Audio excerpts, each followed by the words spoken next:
Hello friends, welcome to Creative Medicine. In this lecture, we will learn about Innate immunity is stimulated by which part of bacteria? Innate immunity is stimulated mainly by carbohydrate sequence in bacterial cells. Innate immunity is stimulated by carbohydrate sequence in bacterial cells. Thank you. First barrier encountered in the microorganisms for common exposed sites is the first and foremost barrier is the skin.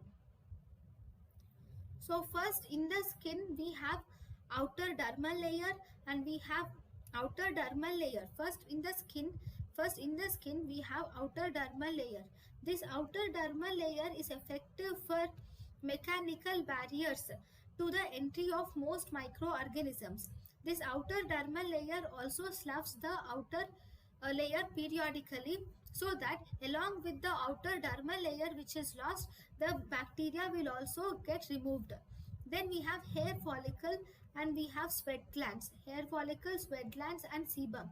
These hair follicles, sweat glands and sebum, these will provide the acidic environment of pH 3 to 5 due to sebum secretion that retards the growth of bacteria.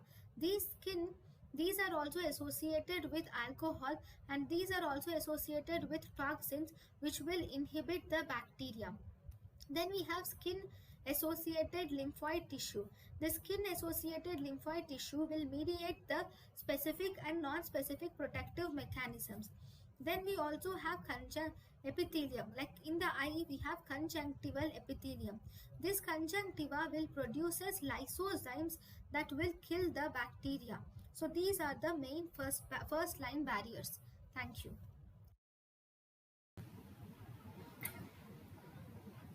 thank you and thank you for watching.